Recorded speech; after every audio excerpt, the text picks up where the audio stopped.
Boa tarde a todos, foi um prazer aí estar com vocês, tá? Para nós estarmos compartilhando do pouco conhecimento que nós estamos adquirindo aí a respeito do tema, né, que são os drones, tá? Então nós estamos recentemente, né, pesquisando e estudando sobre os drones, né, e o que nos motivou a isso foi uma competição que nós participamos, né, uma competição organizada pela SAI Brasil, né, que é a Sociedade aí de Engenheiros Automotivos, né, uma sociedade mundial, né, que organizou essa competição. E nós entramos, né, para participar nela, né, e acabamos ficando muito interessados aí pelo estudo do drone, né. Eu vou falar um pouco aí do drone, as partes do drone, a questão de pilotagem e tudo mais. E nós estamos também aqui com os nossos alunos, né, o Cauê e o Breno, onde eles estarão também apresentando aí para vocês um pouco aí dessa competição, de como foi a participação deles nessa competição. Tá? Está aqui também o coordenador do técnico em eletrônica lá do Instituto Federal, o professor Antônio. Ele também está aqui nos acompanhando, né? Ele também está nesse projeto aí, né, do drone, que nós estaremos aí dando continuidade e de repente fazendo uma parceria também aqui com a Unesp, né, para a gente estar trabalhando junto. Bom, então o drone ele é um veículo aéreo não tripulado, tá? Ou seja, não tem nenhum ser humano, tá, pilotando esse veículo, tá? Então ele o movimento dele pode ser tanto através de um piloto manual, tá? Alguém lá com o controle pilotando, ou ele pode também ter uma pilotagem automática, tá? Através de um controlador lógico programável. Tá? Então tem essas duas possibilidades de voos autônomos, né, onde o drone voa sozinho, né, sem ninguém estar lá controlando, ou através do controle, onde o Cauê está segurando nesse momento, que nós podemos aí controlar o drone. Bom, então, atualmente o drone ele está sendo utilizado nas mais diversas áreas, tá? Mais diversas mesmo, tá? Tanto de saúde, segurança, agricultura, que lidam com o processamento de imagens no geral, tá? Então aqui eu citei algumas delas, tá? Por exemplo, inspeção de estruturas de obras em geral, né? Transporte de objetos, tá? Nesse transporte de objetos eu queria destacar que recentemente eu vi uma notícia lá nos Estados Unidos que um paciente ele sobreviveu a uma cirurgia porque ele teve o transplante, eu não lembro de que órgão que era, não sei se vocês viram isso, é o coração mesmo, né? Então foi num tempo muito rápido, né? Porque se imagina esse coração ser transportado por um carro, assim, ia demorar muito e talvez não daria tempo do paciente sobreviver, tá? Vigilância em áreas urbanas, filmagens e fotografias, né, em diversos eventos aí, monitoramento de trânsito também é muito utilizado e na proteção mesmo, né, de fronteiras, né, como a fronteira aí é enorme no nosso país e outros tipos aí de segurança. Aqui também uma aplicação do drone que inclusive os meninos quando eles forem falar aí da competição teve uma missão que foi parecida com essa aplicação, tá? Então você pega um objeto, tá? Então o drone ele tem que ter esse suporte para agarrar esse objeto, segurar, e ele tem que identificar, por exemplo, uma vítima que esteja morrendo afogada num rio, tá? Então ele identificou essa vítima e daí ele solta, ele lança esse objeto, que no caso é uma boia aí para a vítima, tá? Então bem interessante isso. Só um parênteses na fala do professor Eiras, né? A gente tinha um projeto piloto no Brasil, pelo menos do Corpo de Bombeiros de São Paulo ou de Pernambuco, não lembro agora. Eles já estão empregando isso, a questão dessa tecnologia associada com a mesma missão que tem o salva-vidas, né? Eles já estão e já tem muito êxito nisso, tá? Tá salvando vida através com drone, tá identificando. Poder também tá fazendo socorro mais rápido. Uhum. Bom, aí na agricultura, né, que talvez seja o nosso maior interesse aí, né, por termos uma região mais voltada assim para a agricultura, então tanto em levantamento topográfico, obtenção de mapas detalhados aí, monitoramento da lavoura, identificando pragas, falhas aí no plantio, né, e tudo mais. Agricultura de alta precisão, né? Então muito utilizado também. Bom, aqui só para falar de como meio que começou assim da história, então lá em 1849 a Áustria queria atacar, se eu não me engano, uma cidade da Itália, Veneza talvez. Daí eles fizeram um balão não tripulado, né, a ideia do drone, né, onde eles iriam lançar bombas nessa cidade. Então, desde 1849, não é para fins militares, não é para fins bélicos, né, como toda tecnologia praticamente é desenvolvida. Tá? Em 1907, nós tivemos esse outro dispositivo mais parecido aí com o drone, né, mas também um veículo aí não tripulado. Bom, então eu vou estar comentando um pouco com vocês, né, das partes principais, né, que nós utilizamos aí para construir o nosso drone. Tá? Então, basicamente, os frenos, motores, hélices, ESCs, baterias, tá? Eu vou estar comentando rapidamente cada uma delas. Também falando um pouco aí a relação de projeto, né? Eu vou apresentar para vocês um aplicativo, um software, que faz o cálculo, né? De acordo com o seu projeto, as especificações, qual motor eu devo utilizar, qual hélice, né? Para ele ter um tempo de voo maior, por exemplo, enfim. Tá? E vou falar um pouco sobre o movimento e a pilotagem. Bom, volta um pouco. Volta mais um, fazendo favor. Isso, agora pode ir. Bom, então, de acordo com a aplicação, né, que você vai utilizar do seu drone, nós temos uma configurações dos motores, tá? Então nós temos o Quad+, que seria 4 motores nesse formato de mais, Quad X, que foi o que nós utilizamos para a nossa competição, né? Octo e assim por diante, tá? Então, para cada tipo de aplicação, nós teremos aí uma configuração dos tipos de motores, tá? Então, quando a aplicação é transporte de carga, que você precisa aí de uma força maior, de um torque maior dos motores, né, nós utilizamos aí vários motores, tá? Vários rotores no drone, tá? Não igual o nosso, por exemplo, que só tem 4. Então, esse tipo de configuração, ele dá uma estabilidade maior, né? Porque como você tem vários motores nessa configuração, isso, o centro de gravidade fica mais, né? Número de baixas velocidades, daí nós vamos ver o porquê disso, né? Uma alta controlabilidade, né? Então seria mais fácil sim, os movimentos dele, ele é mais controlável, tá? Alta eficiência e o piloto é de nível intermediário, tá? Então não precisa ser aquele piloto que vai ter que estar lá, né? E estudar bastante, simular bastante. Bom, e também tem a aplicação de velocidade, que no caso foi o nosso projeto, que nós desenvolvemos esse tipo de drone, né? Então ele tem uma estabilidade menor, né? Ele tem essa configuração aí de 4 motores, né? Altas velocidades, então eles se movem mais rápidos que os drones para carga, tá? Por outro lado, o piloto ele tem que ser de alto nível, então ele é mais difícil, os meninos aí vão comentar depois. É mais difícil de fazer a pilotagem. Experiência adquirida. Bom, então o primeiro componente é o frame. O frame basicamente é o esqueleto do drone, é o que vai fazer o suporte para todos os componentes, os motores, a controladora, né, as hélices e tudo mais. Tá? Então basicamente ele é feito aí de plástico, madeira, assim, mas o mais comum é fibra de carbono. Tá? Então aqui estão alguns exemplos aí de frames, tá? Utilizando esses drones para velocidade. Só um parênteses, a gente também está desenvolvendo os frames aí com a nossa... com a impressora 3D, que vocês têm aqui também, né? Vocês devem, acho que tem aqui também, né? Teve um evento aqui que nós viemos e... É bastante leve, né? Mas isso. também é resistente. É muito resistente. Beleza. Bom, então os motores. Então os motores são os motores do tipo brushless, né? Que eles não têm escova, tá? Então... eu não vou entrar em muitos detalhes, né, mas basicamente ele tem uma maior confiabilidade, né, o ruído reduzido, né, obviamente, e uma vida útil mais longa porque não tem esse desgaste aí das escovas, tá? Então tem aí as características do motor, né? Então, por exemplo, o KV do motor. Então, no nosso caso, nós utilizamos um motor de 1000 kV. Tá?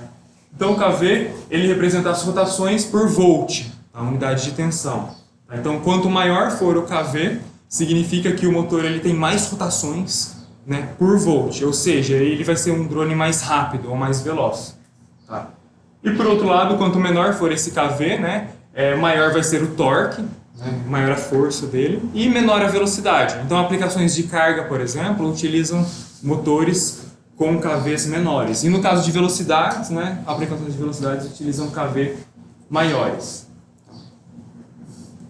Bom, as ESCs, né, que fazem o controle de velocidade do motor, né, porque esses motores eles são motores trifásicos, né, que são alimentados por uma bateria, tá, de tensão contínua. Então essas ESCs também fazem aí, essa interface aí entre a bateria e os motores. Tá? Então aí a função, né, é converter a tensão contínua para alternada, né, para alimentar o motor, e ela inverte a rotação, controla a velocidade, tá, a partir da placa controladora. Tá, mas ela que faz essa interface aí com os motores. Bom, a bateria são utilizadas baterias de LiPo, né, polímero de lítio, tá?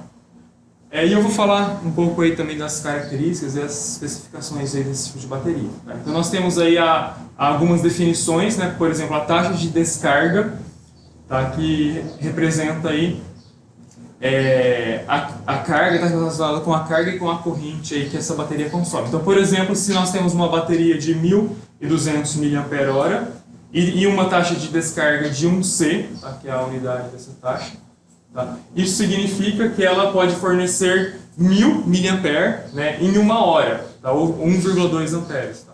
Por outro lado, se a taxa de descarga dessa mesma bateria for 2C, ela pode fornecer aí 2,4 amperes aí por 30 minutos. Então ela pode fornecer uma corrente maior. Tá? Bom, então a bateria está relacionada aí, né, com o número de rotores, né, quanto mais rotores, menor vai ser o tempo aí de descarga da bateria, maior vai ser o tempo assim, de descarga, né, mais rápido vai ser essa descarga. Né, de acordo com as hélices também, isso pode variar porque as hélices, dependendo do formato delas, elas giram aí com mais facilidade e pode gerar uma economia também na bateria. Tá? E também está relacionado muito com o tempo de voo, né? Então quanto maior a carga da bateria, mais tempo, maior é a autonomia do drone, então ele consegue voar por mais tempo. Então aqui são alguns valores, né, uns exemplos para a gente calcular, por exemplo, a autonomia. Então, por exemplo, se a bateria é de 4.000 mAh, tá, e ela está utilizando aí 25 A, tá, utilizando aí uma 80% aí da eficiência para ela, a gente faz as contas aí, a gente chega que ele dura praticamente 7,68 minutos. Tá? No ar, então depois tem que baixar, trocar a bateria, né? Então isso os meninos também podem falar aí das experiências na competição. Tá? O que a gente pode fazer para aumentar esse tempo? Bom, uma das coisas, por exemplo, o tipo da hélice, tá? Então de acordo com a hélice ou mesmo o motor que você está utilizando para a sua aplicação, você pode ter um ganho aí de carga na bateria e aumentar aí o tempo de uso dela. Tá? Então trocando aí essa hélice e esse motor, tá? Nós, por exemplo, chegamos aí a 16 minutos. Ele na verdade era um igual. Então um tempo maior de voo, de autonomia. Isso, então aqui, só para apresentar para vocês, né, um software que nós podemos, de acordo com o nosso projeto, né, a gente faz as especificações aí da corrente que vai ser utilizada, da velocidade, enfim, que daí ele calcula certinho aí pra gente, né, que tipo de motor a gente tem que utilizar, que tipo de hélice, a parte dos tudo mais. O que você deseja, a atividade que você quer entregar. Ele já fornece todo o output, tá? Então você só tem o trabalho de ir lá e trocar, substituir, então e utilizar mesmo, o que você tem à disposição. Então os nossos alunos, eles utilizaram isso, né, ele dá vários dados aí, a gente queria só mostrar rapidamente mesmo. Vocês podem mostrar. E o nome do programa aí é esse X-Copter Calc. Então se digitar lá no Google, vai abrir lá já o aplicativo, onde a gente pode inserir todos os parâmetros e fazer aí a... Também está disponível no Play Store, né? Tá, também. Bom, um pouco sobre a pilotagem. Então, alguns modos aí do controle. Então, nós temos o yaw, né, que o yaw ele gira, né, para a esquerda ou para a direita, no próprio eixo. O throttle, acho que é assim que fala mesmo.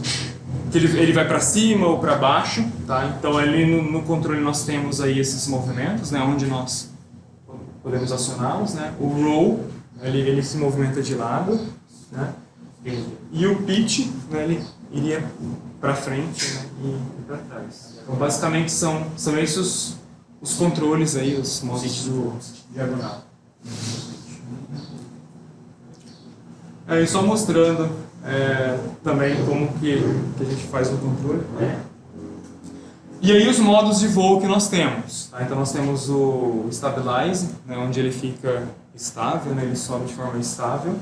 Né, o Altitude Hold, né, onde ele mantém a altura, tá? Então isso é um modo que a gente programa no controle mesmo. Tá? O loiter me fugiu um pouco. E, se eu não me engano, ele fica parado. Não, isso. Não é que ele fica parado assim. Tá planando. Bom, o Return to Land ele dá uma subida e volta para de onde ele saiu. Isso, no mesmo ponto de onde ele decolou. Isso. Pode passar. Bom, então a placa controladora, que é quem faz todo o controle, tá? Quem controla as hélices, os motores, né? Quem recebe o sinal do GPS, dos sensores, né? E é o cérebro aí do drone, essa placa controladora. Tá? Então, rádio controle, receptor de controle, placa de distribuição. Então, aí ela recebe os comandos do rádio, né? Do rádio controle, envia os comandos para as ESCs, né? De acordo com os movimentos, né? Que nós queremos que o drone faça. Algoritmos de estabilização, também de acordo com os sensores que ele possui. Faz também o processamento de sinais. Tá? E ele é indispensável aí para os drones voarem. Bom, nós temos também alguns componentes que não são indispensáveis para o drone voar, mas que ajudam muito aí na hora do voo. Por exemplo, o GPS, né? Ele não é essencial, né? Não preciso de um GPS para o drone voar, mas é muito útil, dependendo da aplicação, é essencial. Tá? A telemetria, né, que faz essa comunicação sem fio, tá? Bússolas e outros sensores, câmeras, servomotores. No caso, se for uma aplicação de soltar uma carga, o servomotor pode ser utilizado como um gancho, por exemplo. Aí um software de controle de voo, né, que é o Mission Planner, tá, que nós utilizamos também, os meninos fizeram, né, onde nós fazemos todo o planejamento do voo. Tá? Daí, eu quero que o drone faça um certo percurso. Então a gente vai lá no programa, faz os points, né, de onde nós queremos que o drone passe. Daí sim precisa do GPS. Ele precisa do GPS para montar esse grid aí que vocês estão vendo. Então ele monta ali, por exemplo, eu quero, nessa região eu destaquei um ponto que eu quero que o drone fique lá monitorando. Tá? Ele vai, estipula lá o XY dele e fica lá dentro. E faz essa rota. Faz essa rota. Então aqui nós vamos ter um exemplo. Pode passar. Aí um exemplo de, então a gente marca os pontos, né, no mapa, tá, no GPS, lá, e o drone ele vai realizar aí esse percurso aí de forma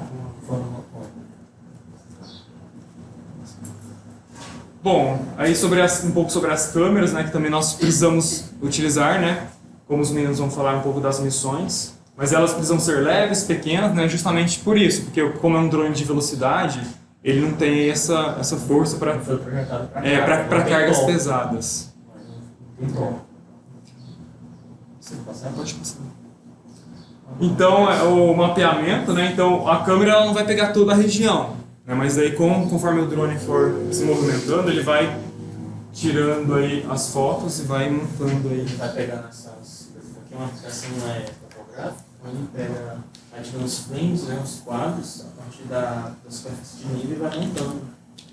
Como se fosse uma superfície mesmo de nível. Tá? Aí depende da aplicação. Pode passar duas, mas... Pode passar. Ele constrói o mosaico, né? Que eu quero falar aqui também. Isso. E aí as áreas compartilhadas seriam as imagens, né, que o drone tirou a cada posição onde ele estava. E essas imagens depois vai ser utilizada para fazer o processamento, que inclusive que é o tema da próxima palestra. Bom, e aí só um passo a passo, né, capturar as imagens, escolher a imagem de referência e ele detecta aí os pontos-chave, né, na imagem para fazer aí o tipo de processamento que ele vai fazer. Bom, então é utilizado aí o OpenCV, né, rapidamente falando aí também, que ele faz aí reconhecimento de objetos, né, filtra a imagem e faz toda essa parte de processamento. A parte de processamento da biblioteca associada ao processamento de imagens já está embarcada. Isso. Também a gente pode utilizar tanto o Python quanto o C++ para estar programando. Bom, também é utilizado muito, né, para fazer essa parte aí de processamento, é o Single Board Computer, que seria um computadorzinho, uma placa que é um computador, por exemplo o Raspberry, né, que é muito utilizado. Se eu não me engano, os meninos eles utilizaram aí, né? Mas basicamente ele tem um processador, entradas e saídas, né, e através disso é feita aí a programação, né? É em Python mesmo. E o processamento da imagem é feito. Bom, então, e essa era a introdução assim, geral que eu queria falar para vocês, aquilo que nós estamos pesquisando, estudando, né, sobre os drones, né? E eu queria chamar, né, aqui o Cauê e o Breno, à frente, por favor, para eles comentarem um pouco aí a respeito da competição em si.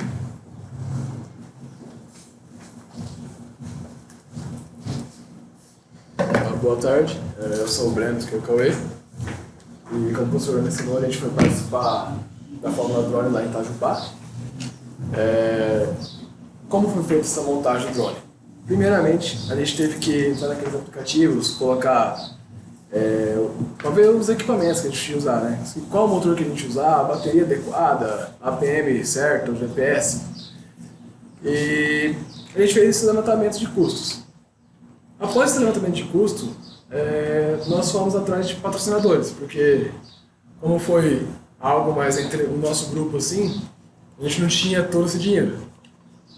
E alguns patrocinadores ajudaram a gente até a gente conseguir a quantia certa. E só um parênteses aqui rápido, dos objetivos dessa competição é justamente desenvolver essa capacidade nos alunos de correr atrás de patrocinadores, de tentar vender o peixe. Fala assim, nós vamos participar de uma competição nacional, o logo da sua empresa vai ser divulgado na televisão, rádio, vários meios, então vocês não querem patrocinar a gente? Portanto que a gente foi também na TV Câmara, a gente fez uns banners, o banner a gente levou no dia, na apresentação, deixamos lá exposto, a gente começou a divulgar em redes sociais e tudo mais. Além de que, por exemplo, como o Breno falou, a gente teve que correr atrás de todo esse patrocínio. A gente passou em lojas de roupa, lojas de equipamentos, de bicicleta, passando na Casa Bahia, Não, o que tava dando a gente foi. foi. Foi de tudo. A gente foi recebendo o patrocínio de cada uma. E dependendo da quantidade de patrocínio, a gente colocava determinado local do banner, central, para ter meio que um valor a mais, por ter ajudado mais. Além da TV Câmara, também no próprio Itajubá, onde foi a competição do drone, teve a TV municipal de lá, que também cobriu todo o evento. Além também, no caso, a gente prometeu do drone e da TV também, teve na Feira de Ciências que vai ocorrer dia 23 na escola, que a gente vai apresentar o drone, o banner, vai apresentar todo o desenvolvimento dos patrocinadores, de quem ajudou. Certo. Após a quantia arrecadada, a gente foi às compras, certo? A gente pediu os motores, APM, GPS. O professor falou do GPS que seria um implemento, né? Mas pra gente foi bom, porque a gente também, após a montagem, teve alguns erros. Qual que foi o erro? Eu estava até comentando um pouco mais cedo aqui. Ele foi muito longe e acabou perdendo o controle. Ele foi embora. E o GPS também ele ajuda a localizar onde que ele está. Tendo bateria, está mandando sinal, tá certo ali. Bom, um caso interessante que aconteceu, né? Quando a gente estava desenvolvendo e fomos testar o uso do GPS, e como o Breno citou, ele perdeu o controle. Ele voou, acho que não me engano, 1 quilômetro longe da escola, por aí. Foi 1 quilômetro e a gente só conseguiu encontrar ele no meio do mato por causa do GPS, que ele ficava numa área que não tinha muito, digamos assim, cuidado. Perto de um porra. Também que não foi no código. O cara foi nadar, né? Foi aquático. Certo. A nossa equipe, se eu não me engano, tem 10 pessoas? Isso, né? 10 pessoas. E cada parte da equipe ficou responsável por uma dessas partes. Tipo assim, eu e o Cauê, a gente correu atrás de patrocínio e com a montagem. Outra parte ficou com a parte da programação, com a parte das compras, com essa parte para ver qual componente que ia utilizar. E os componentes que a gente utilizou. O frame que a gente utilizou, que o professor está falando, que é tipo o chassi do drone. Seriam essas peças brancas e vermelhas. Foi um F450. F450. Que ele tem 450 mm de um eixo ao outro eixo do motor. A gente usou a APM, os ESCs, que o professor falou que serve para poder controlar o motor. E o motor que a gente usou foi o Outroad, que como ele tinha citado antes, o corpo gira junto com o eixo, não só o eixo junto. A bateria a gente escolheu, que era mais adequada, que era uma de 5.200 mAh para ter uma maior duração. E a questão das hélices, como o professor disse. Como que eu vou aumentar esse tempo de uso da bateria? Se a gente utilizasse uma hélice pequena, o motor ia ter que girar muito mais rápido para poder subir, então ia consumir uma bateria maior. E se a gente utilizasse uma hélice muito grande, qualquer girinho já ia subir, então ele ia ficar meio ruim para poder manusear. Então a melhor solução foi essa daí. Além de ser uma hélice maior, além de precisar de mais força para girar a hélice, gastando assim mais ainda a bateria. Essa aí ficou numa parte mediana, então ela aumentou o uso da bateria e deixou o drone mais estável. A composição da equipe que ele citou é composta por acho que 7 alunos do terceiro ano, que foram os que foram para Itajubá, e 3 alunos do segundo ano, que ano que vem vão dar continuidade nesse drone. E além de alunos do primeiro ano que estão entrando nessa equipe para poder participar. Certo. Como o professor falou, das provas que a gente tinha que fazer lá. Se eu não me engano, acho que é 5 provas que a gente tinha que fazer. A primeira, que era mais fácil, a gente não podia nem sair fora da área demarcada, quem saísse a equipe ia tomar uma pontuação negativa. E a primeira prova era poder decolar o drone certo. Se ele só decolava, depois pousava. Ia ser uma pontuação. Outra prova, como o professor está falando da medição de área, era poder medir uma área. Portanto, a gente fez até um suporte com a impressora 3D para poder colocar a câmera. Só que a câmera nossa era uma câmera mais barata, assim, que a gente utilizou, então não tinha tanta eficiência. E a equipe que chegasse a maior precisão daquele alvo era que ter mais pontos. A gente não conseguiu fazer porque a câmera não estava querendo comunicar certo. Ela estava indo, mas não foi certo. Outra prova foi levantamento de carga. A gente pegava a carga de um ponto e levava até o outro. E por isso que a gente utilizou o mesmo suporte da câmera. A gente encaixava um e colocava o outro. A gente utilizou um eletroímã. Então a gente estava pegando uma barra de 1 kg e levando a outro lugar. Deixa eu ver aqui a outra que a gente pegou. Certo. Esse aqui é o lançamento do... o lançamento. A gente teria que pegar uma carga que eles colocaram lá, uma carga que era deles, e soltar numa área, como o professor falou, da boia. A gente pegava e tinha um quadradinho no chão, lá de cima a gente tinha que soltar, tinha que cair lá dentro. Mais algum? E a dos freios que você tinha que desviar. Certo. Os frames. O que seriam esses frames? Tinha lá um círculo, um quadrado, um hexágono, a gente tinha que passar lá por dentro deles. E sem bater. Se batesse, caísse, ia perder a pontuação. Nas missões tinha 2 modos. Tinha um modo autônomo, que é o drone realizar sem o controle. Sem o piloto. Que você acaba ganhando maior pontuação. E a manual, que aí é por meio de um piloto com controle.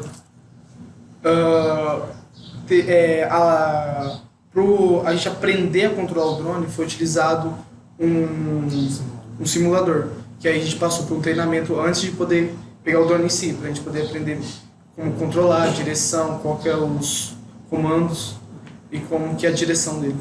Como o professor está falando, aqui no controle dá para você programar. Se eu quero deixar ele no modo autônomo, no modo manual, para ele poder voltar na minha mão, tudo isso a gente vai controlando. É só mudar as chaves, colocar na posição 1, posição 2, 3, 4, 5, vai mudando.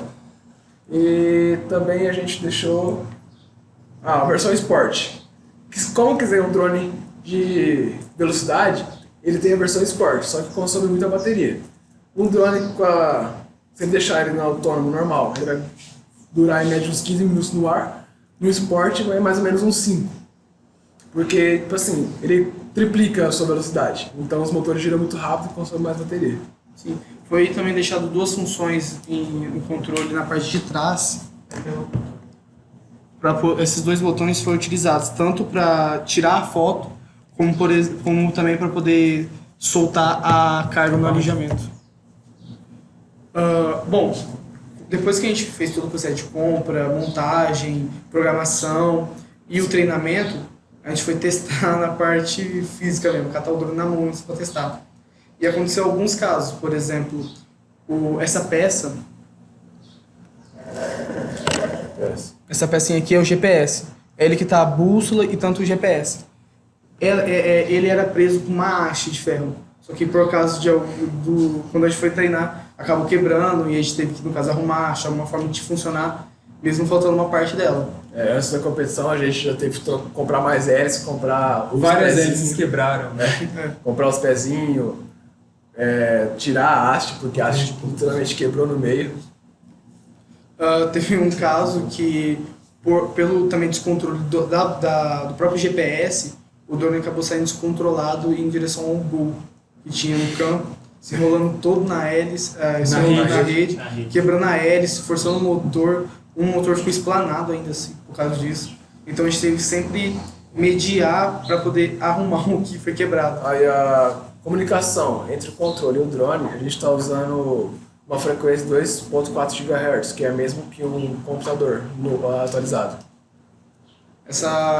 Pela potência, no caso dessa comunicação de 2.4 GHz, mais ou menos uma distância de uns 500 metros que o drone pode ir sem perder o controle. Passou disso, aí ele perde controle e não tem mais... Ele pode, portanto, tanto cair como sair voando. E também tem os modos, né? Acho que é basicamente isso, né? E quando ele perde o controle, você pode voltar. Sim. Tem como programar, né? Quando ele perde essa distância, ele ultrapassa a distância, ele voltar do último ponto que ele foi localizado. Então ele desce ali. Só que eu acho que o nosso a gente não programou desse jeito. Quando a gente foi fazer o teste, que ele acabou voando para longe nesse córrego, não tinha essa programação. Aí depois, por meio disso, para ter uma segurança, a gente teve que fazer essa programação para ele poder voltar no mesmo ponto que foi lançado. Qual que é o problema disso? Assim, você está num ambiente que tem algumas árvores, por exemplo. Se ele está passando por baixo, assim, e ele perdeu essa comunicação, né, ele não desce. Primeiro ele sobe 20 metros para depois descer suave. Então, tipo assim, fazendo os testes lá no instituto, lá tem o campo, tem as árvores, tudo, ele acabou batendo numa árvore lá e caindo também. Sim. História pra contar. Teve um caso na própria competição em que o drone saiu descontrolado. Ele saiu fora da rede de proteção, ele foi em direção à rua. Só que não foi o nosso. Não foi o nosso. Ele acabou batendo na grade. Só que se não fosse essa grade, ele teria batido na rua, podendo acertar algum carro ou alguma pessoa. Então por isso que a segurança é importante. E na competição? O tempo lá, o clima não estava muito bom. Tava ventando demais e estava chovendo.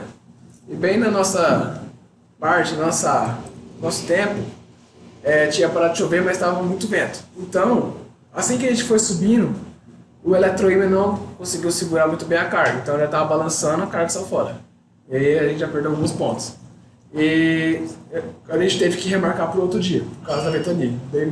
Nem mais uma equipe competiu. E no outro dia, estava chovendo. Então, algumas equipes que ficaram para outro dia também colocaram plástico filme para poder voar sem danificar os controladores.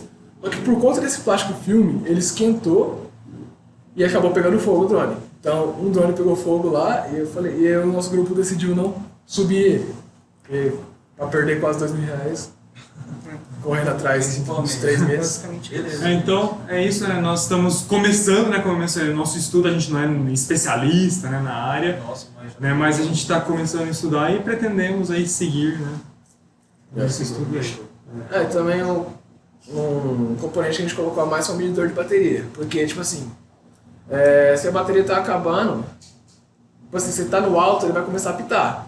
Só que, como que eu vou saber se a bateria não está boa para poder subir? Então a gente colocou esse medidor, que ele vai mostrar a tensão que tem na bateria ainda.